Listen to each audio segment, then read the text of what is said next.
যে আমি যিবিলাক বন্ধনৰ পৰা কৰবাৰ পৰা আমি লোন লৈছিলোঁ এই লোন লোৱা আই মাতৃসকলক আমি সকাহ দিম যিসকলে লোন ঘূৰাই আছে তেওঁলোকক আমি অহা মাহৰ পৰা আমি তেওঁলোকৰ যি বাকি আছে লোন ঘূৰাই থকাৰ বাবে আমি তেওঁলোকক চেক দিয়া আৰম্ভ কৰিম 11 লাখ মহিলাক আমি 15 নৱেম্বৰৰ পৰা চেক দিয়াৰ কাম আৰম্ভ কৰিম 11 লাখ মহিলা অলৰেডি টকা পইচা লিষ্ট সব হৈ গল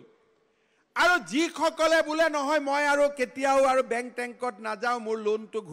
ঘূৰাই দিলে হ'ল তেওঁলোকৰ পৰা আমি ফৰ্ম ফিলআপ কৰি তেওঁলোকৰ টকাখিনি আমি বেংকক ঘূৰাই দিম আৰু মহিলাখিনিক আমি নো অবজেকশনখন আপোনালোকক বিলাই দিম যিসকলে আগতেও লোন ল'ব খুজিব কিবা খুজিব তেওঁলোকক চেক দিম আৰু যিসকলে লোন ল'ব নুখুজিব আৰু ভৱিষ্যতে তেওঁলোকৰ টকা ঘূৰাই দি এনঅ'চি আনি আপোনালোকৰ হাতত গতাই দিম এটা সিদ্ধান্তটো আপোনালোকে ল'ব যি ধৰণে ভাল পায় আপোনালোকে যিটোৱে ক'ব সেইটোৱে আমি কৰিম এই কামটো আমি আৰম্ভ কৰিম 15 নৱেম্বৰৰ পৰা